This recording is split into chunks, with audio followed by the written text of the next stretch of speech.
Hey everybody, Adam Warden here again. We just want to do another breakdown on some boards. Last week, Chris Cote and WSL reached out to us and asked us to do a little video in the shaping room. Anyways, we want to do a better breakdown in the design, how we're trying to make our boards better, breaking down some waves with the designs. If you want to watch, come in the shaping room. Let's go. Alright, so we wanted to start out with, this is kind of our bread and butter, is the Potato Launcher 1, or original Potato Launcher is what we call it. It's a design we've been doing for probably, I don't know, at least 10 years now. Old team writer Rob Brown, he ordered one years back for a small boating board for a big G-Land. And we actually have the original one here. This was the nose of the original one. This thing actually has a pretty cool story. It went around the world for a while. We made this thing, and it was basically the back end was a 6'4" kind of design, tail and the rocker and everything, and then we just did kind of a stubbier, at the time, 10 years back, this was a really stubby forward nose with some meat up front. And the cool thing about this one was we had blasted specifically pretty heavy for its size, which we've made 3 different versions of it. We have the Potato Launcher 2, which is a little lower rocker, kind of a little fuller tail, fuller outline, lower rockers, more conservative for everyday waves. Then we have the step rail Potato Launcher, which is even chunkier, flatter, with a big step rail on the back for really small days. But the original Potato Launcher, we tried to go back to the original design and not change much. We are making them a little thicker in the center and a little narrower. But the cool features about this board is it does have a fuller bead up front. It's a pretty, I hate to say it, kind of a pluggy full outline, nothing too much to it. But the big difference with this, especially this one, is the rocker bend is pushed way forward, whereas traditionally the rocker would be a little farther back. If you take, here's an old rocker curve off an old Clark foam blank from 96 that we got years ago. This would have been a regular standard short board in the 90s. You can see it's kind of pushed forward, but the rocker bend still curves back to, I'd say it's about 3 inches forward of center, whereas typically when you're surfing, depending on where you're scooted up on the board or not, should depend about where the apex of this rocker bend is. Now, a lot of guys for years would always say they want to carry the apex behind your front foot. So if your front foot was going to be here and the rocker bend is behind, that would give you a little more lift and a little more sensitivity.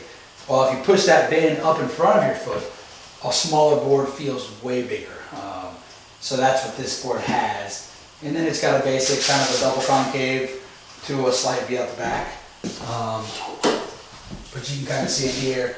You got basically V to the rear fin, and then a slight double all the way up into where the rocker apex bend is.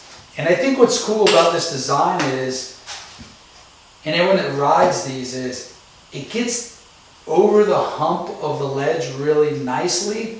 So when you're trying to get under the ledge, it just kind of pushes you forward over that ledge. And then once you get up, you're going to have to kind of, take the airdrop on it. But once your feet reconnect, the wideness in the back then creates lift, and all of a sudden the tail's getting lift up into the face. This thing kind of goes over the ledge, side slips, and then it'll kind of create lift into the tube.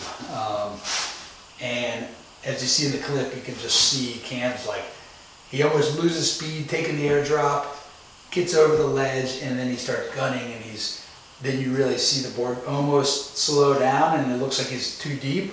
And as soon as the tail starts lifting up, then you can start gunning it and racing for the channel. And it's just a beautiful ride on a small board, which is pretty cool to see. And this is the original Potato Launcher, a design we haven't changed much over the years. Specifically as a quad, it does work better, but we offer it as 5 fins, so you can ride both. And it's got a nice small pulled-in rail in the back here, so this can kind of water will rush over and hold the tail in. So once you make the drop, this thing will hold. But yeah, this is Potato Launcher 1. Here's a finished version of it. You know, it's just a little forward, but again, it's got the double to a little V. The apex of the rockers push forward. The whole board feels. It ends up feeling a couple inches longer than the dimensions give it. You can order them. I even suggest go a 1/4 inch thicker than your regular board. It does have a bit of dome in the deck, but you really want to have that kind of girth under your chest up here when you're paddling into a bigger wave on a smaller board. You want to get into that. So yeah, this is the Potato Launcher 1, and I'd say one of our best staple boards. Order one, try it out if you want to surf Indo, small mainland Mexico, any just good beach break tubes, Outer Banks, North Carolina, New York, France, this kind of setups where it's not big waves, but you know, something you can get away on. You want to ride a short board or a little bit bigger board, or don't want to ride a bigger board, but it still turns well. And it's just a good, big travel board. It's the original Potato Launcher. Thanks, guys.